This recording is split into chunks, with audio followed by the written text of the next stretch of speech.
Hi. This is Fawn and Amy, and we are with Julie Myers with Desert Rose. So we are just going to have a conversation with Julie just about Desert Rose and what it's about and what we can do to get the word out for everyone. Okay. All right. You want me to go? You want to go? I'll start out with this. So, just give us a little bit of insight on the background and how you got to the position you're in here at Desert Rose. Like, where did things start? How did they start? And how did you get here? Okay, so I started with Desert Rose in 2008 as it was the flood in Morgan County. So I was actually off work. I worked for the school system, and so it was summer, and I was off. And there was a flood, and they needed help. So I came in, volunteered, and kind of did some of the general contracting to get that done. At that time, their case manager was very pregnant, and so they needed somebody to fill in additionally after we were back up and running. So I stayed with her, modeled with her. She is one of my best friends still. And so one thing led to another, and almost 20 years later, I'm still here. You are still here. That's Yes. amazing, though, because this wasn't your, first career choice. No.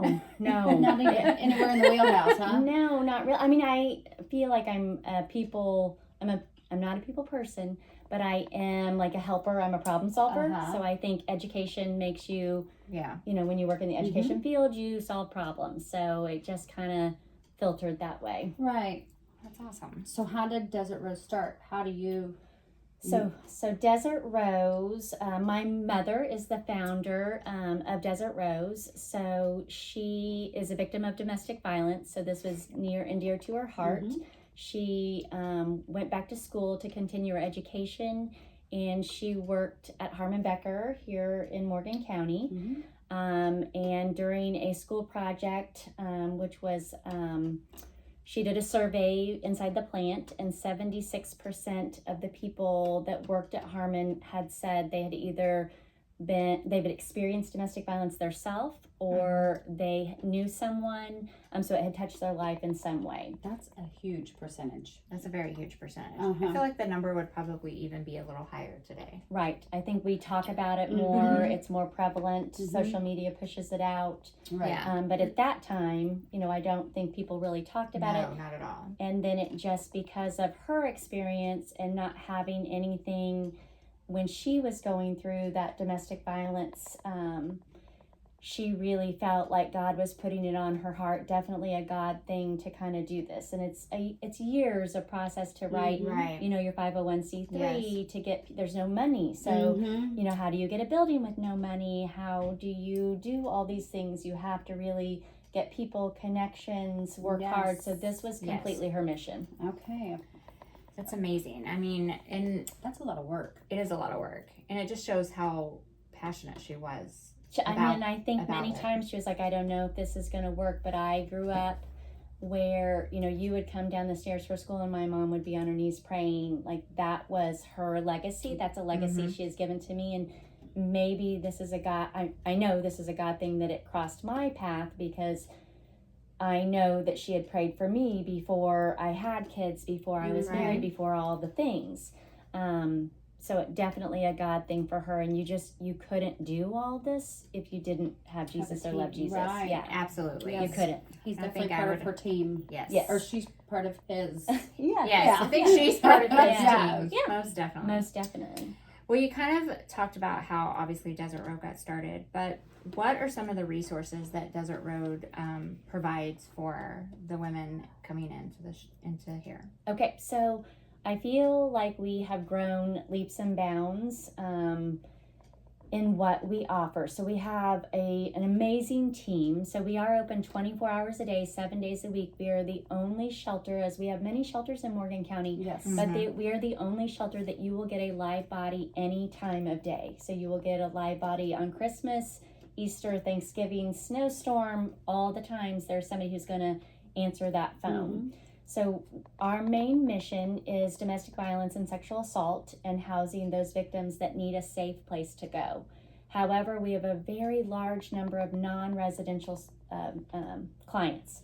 Okay. which means if you don't come into shelter, you can still get services. So when you're experiencing a domestic violence situation, it is very hard to use your thought processor to work down those problems because you can barely put one foot in front of the other. So thinking about where you're going to live or how you're going to pay your bills or how do I establish safety before I leave, and what's going to happen with my children, you know, am I legally allowed to take my children? There's so many things. So sometimes, you know, people will be able to go to their parents, their grandparents, their aunts, their church members, and so they actually don't need to come into shelter, but they need somebody to stand in the gap and help them navigate that life of whatever that looks like. So there is that source. So there are two really different clients there. But as far as what those services that each one of those clients get, we have domestic violence counselor. We have a domestic violence counselor on staff. So she's actually in house 3 days a week. And you can utilize her either if you're in shelter or out of shelter or you're a resident of the community. So it isn't just earmarked for people who live here. That can be used by anyone who needs that service. So we are pushing that. We are pushing that on social media a lot. We are trying to partner with the town, the community, so that people know that's a free service. So, you know, for one right now, to get a therapist or mental health is so backlogged, it's very hard. Even if you get a new primary care, you have to wait 6 months to get in there.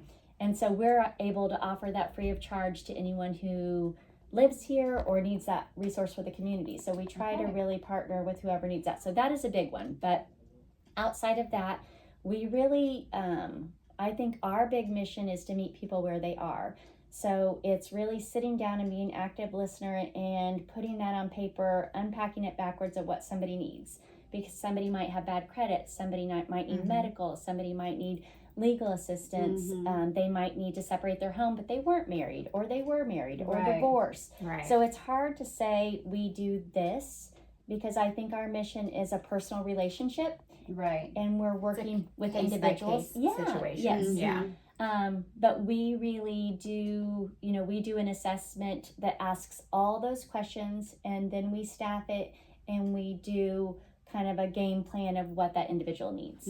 So like we had somebody today call and said, and victims can be males. They don't have to be females. That's what I was going to ask you that. That was one of the questions I was going to ask you. Because of domestic violence, is this only women, or do you help the men also? So we had a victim that was a male that has his children, and he said, this isn't my wheelhouse. I don't know how to get my kids enrolled in school. Can you help me? So today we were able to help him, do that. And just, so it's hard to say this is what we do because there are so many different needs. Very broad spectrum, but you take it by a case situation. Yes. And then whatever those needs are, you kind of branch out.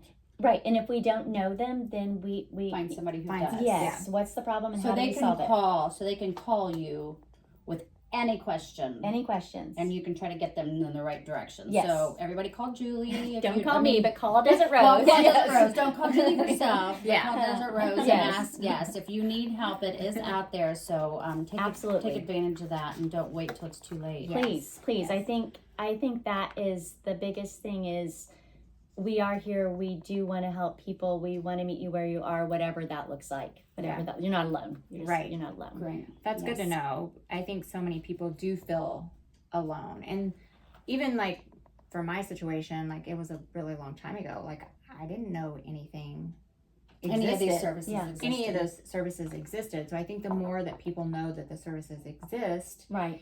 And that there is some type of light at the end of the tunnel, then they're more apt to, one, get out of a situation, or two, know like they're not alone. Absolutely. Yeah. And I think change is so hard for all of us, even if we're not talking about domestic violence, but if we're talking about uprooting and changing where you live, where you work, how you share your kids, that's huge. So we really go backwards and say, what was it like when you were home? Were your kids in gymnastics? Were they doing this? We want to help you try to keep that normalcy at the same level.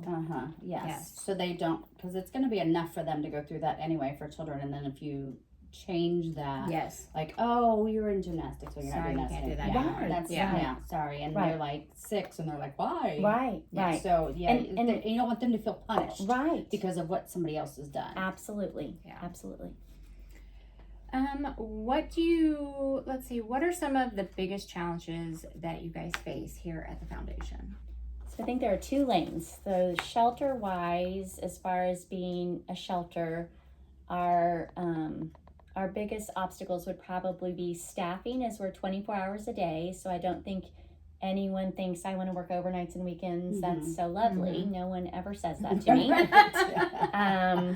And funding. So we are funded through grants. So we have 10 grants. We have, I'm going to probably get this wrong because this isn't my lane, but 5 federal, 1 state, and 4 local grants. Okay. We have lost 2 grants this year because we go in a grant cycle. Mm-hmm.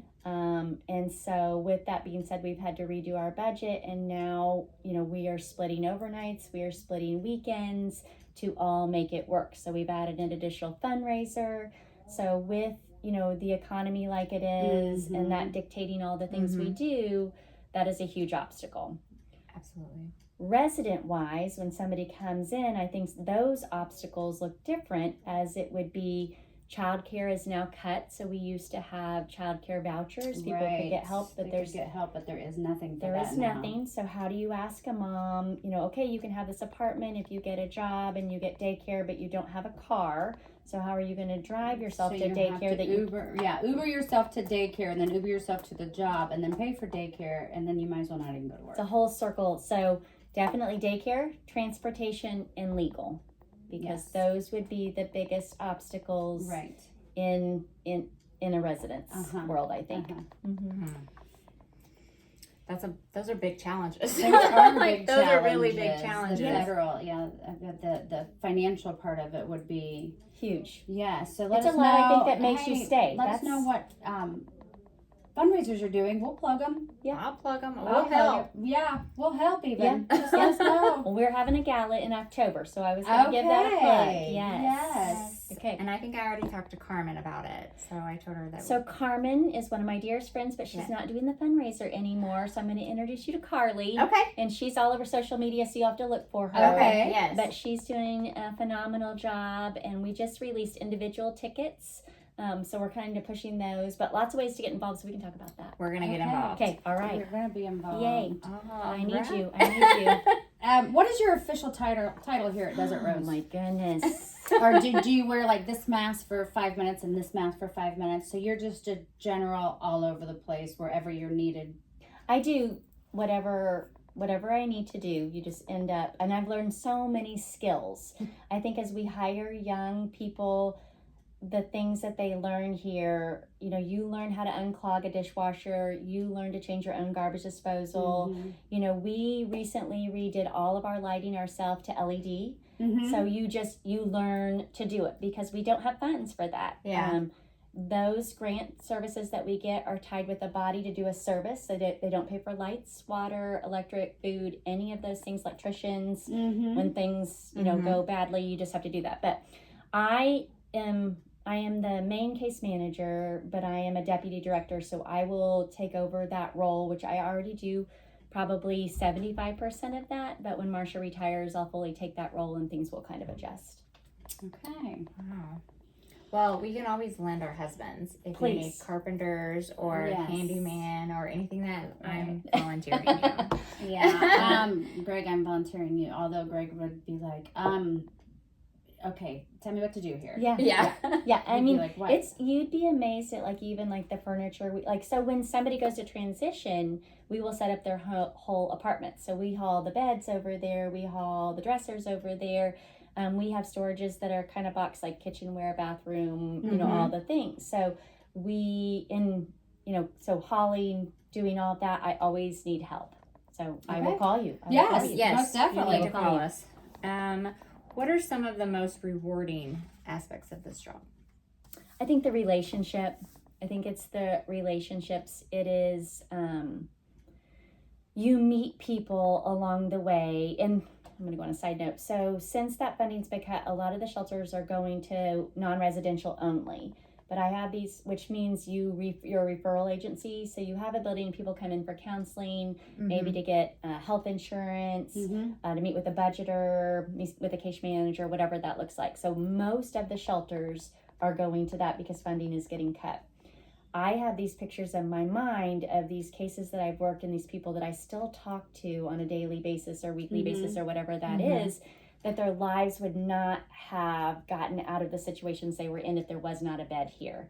So I think for me, it's those relationships that you build each and every day that I know didn't have a secondary option. Right. You know, so all those, you know, people grow up and they don't have a mom and they don't, maybe they grew up in the system and so they, you know, they've been in foster care. They just don't have those connections. And so you're the only place that has stopped and been present in all those aspects and been an active listener, validated them and helped them put one foot in front of the other and make the change. Right. It's also the only safe place that they have. Right. Is like, if they have no other options, this is the only place. Or roof stay over where their they're head. yeah, I mean, or or And staying just- where they're in the situation that they're in. And somebody that followed through with what they said they were going to do and did it. So that is, that's a big one. Yeah. Because a lot of times they get you to a certain point and then drop off. it's hard. I mean, it's hard. I mean, bigger shelters, I think it's so many people. That's one They get thing. lost in the shuffle. Yeah.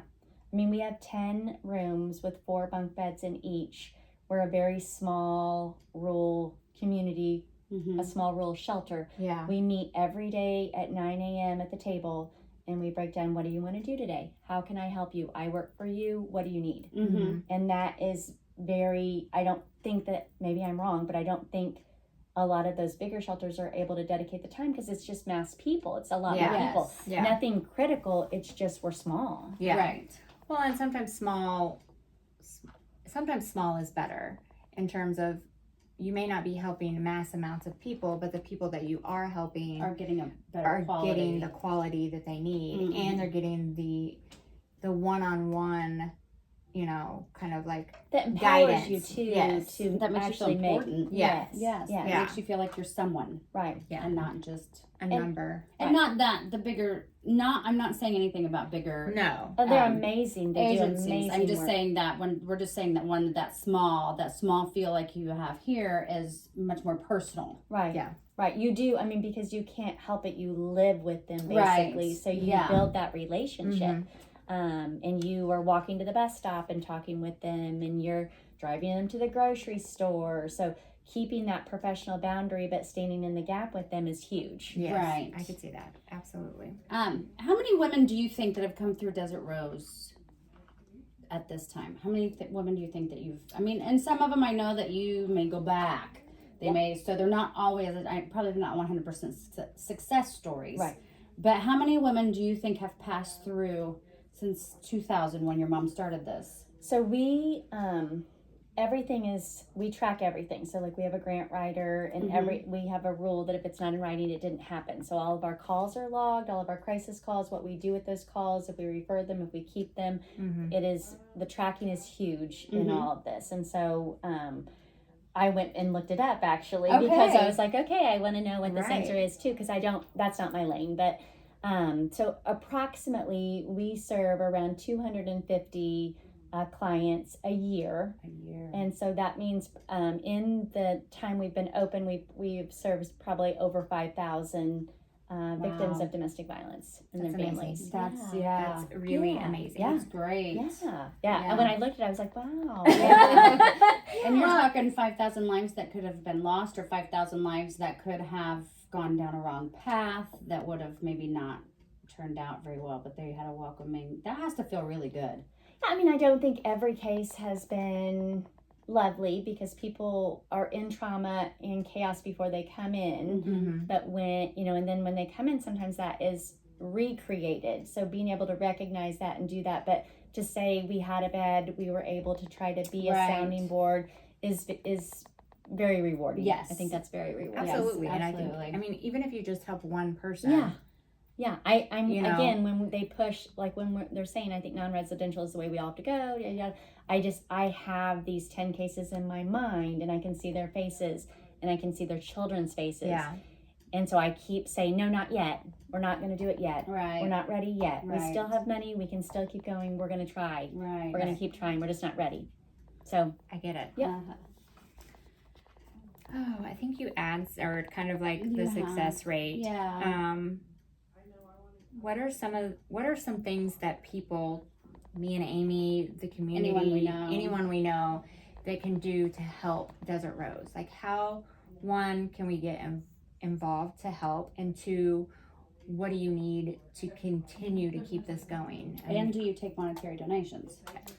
yes, so yes, and yes. So we there's so many areas. So absolutely, people will pledge a monthly financial, contribution, or a one-time financial contribution, or however that looks like for you. So definitely money is a thing, but it's also volunteering. So we want to recreate those healthy relationships inside of shelters. So we want them to have all those relationships so that when they leave here, they have that foundation. So get involved in a church, or get involved in a youth group, or a book club, or whatever that looks like. So we have a volunteer application. It kind of asks you some questions, but I always tell people, think about what you give to your family, what you feel passionate about with your own children or your grandchildren or your friends, and you bring that in as a volunteer. So that is huge. Prayer is huge. If you want to write our name on your bathroom mirror and you want to pray for us every day, I would take that every day over any pennies, because that's the only way we're going to move forward. Right.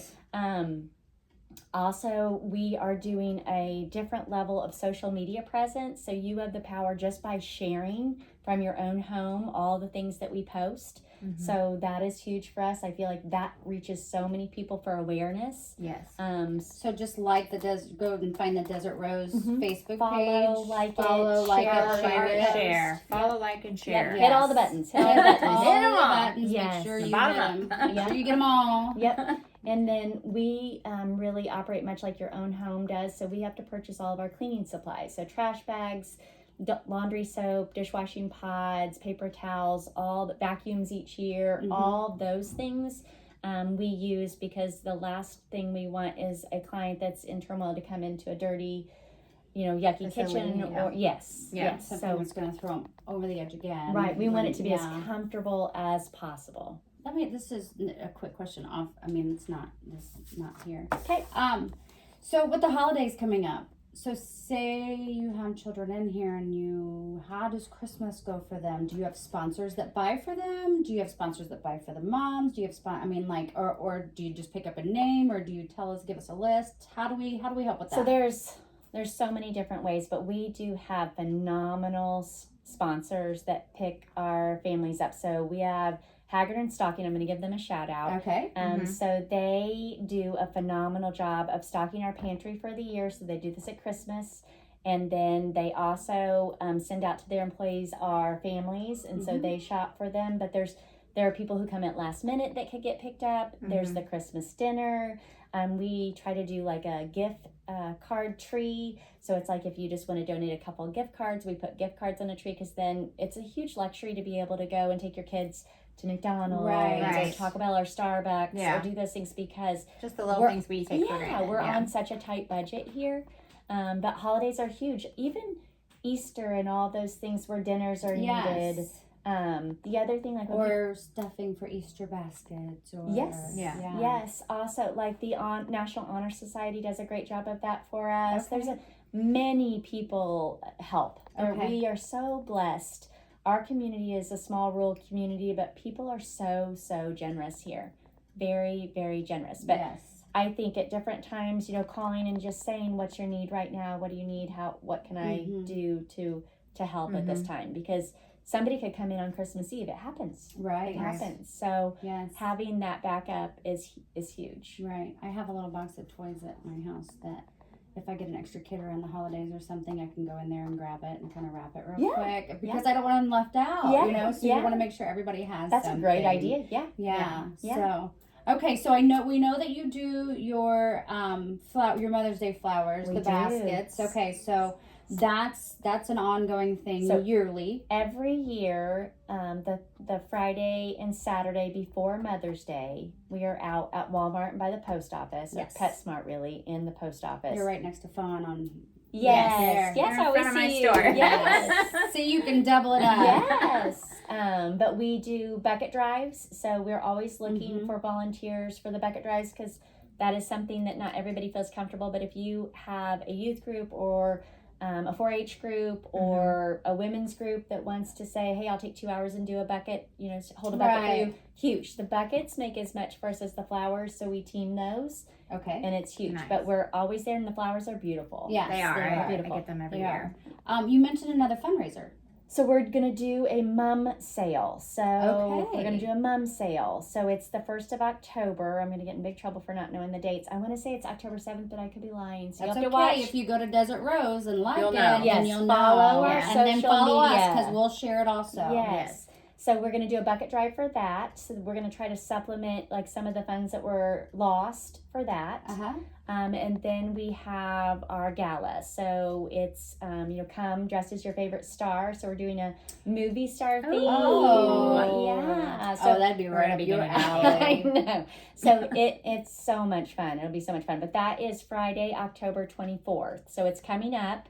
And seats are selling. It's limited space. So when the tickets are gone, they're gone. We want to sell out. Mhm. So that is a way to get involved. And then we do a huge silent auction during this event. So we're looking for things to auction. So if Okay. you have any resources in anything, we're looking for that as well. Okay. So anybody who All wants right. to get involved in that's huge. You hear that? They need stuff to auction. Stuff so to if you've got auction. something sitting around you're not using that could go for a good cause, just get a hold of them and hand it over. October is Domestic Violence Awareness Month, so we have Yeah. 2 big gigs going on in Yes. October. So I'm super, Yes. super pumped. Yes. Good. That's That should be great. amazing. I know. I'm We're pretty excited. excited about that. Yeah. I'm like, we're excited. Yeah. We're excited. Yes. Great. All right, and then we'll post the information. Okay. We'll post like the emergency your line that people can reach Yeah, out so to. and it's fairly easy to remember as it's 765-342 ROSE, so ROSE. Gotcha. So we also have safety cards in a lot of the restrooms. So if you're in a situation where you feel like you can't remember, you need to make a safety plan, or you need to access those numbers, a lot of times you can find those plexis in the restrooms, and you can put that in your sock or somewhere that is Safe. hidden, and when you need that, You can use it. you can use it. Mm-hmm. Yep. Yeah, and this goes for other things too. We've said this before in our podcast. There's always the police stations, the fire stations, a local business, anything. If you That's feel public. like yes, that's public. Public. If you feel like you're in danger, please reach out, and then someone can help you get to the right direction. Right. Even if it goes through a cycle, so sometimes it's good, sometimes it's bad, sometimes it's good, it goes in that cycle. But creating a safety word with your kids, with your neighbors, so that when that word is spoken, that your friends, family, neighbors, kids knows what to do. It gives you the ability to tell people something with one word. That's huge. And that can graduate on to when your kids are in high school Right. and things go bad, alcohol, drugs, whatever, it's unsafe, you can still use your safety word. So Yes. start that young and build on that. That is huge. I love that. Yeah. I've never That heard is of that, good. but I love it. Yeah. I love it.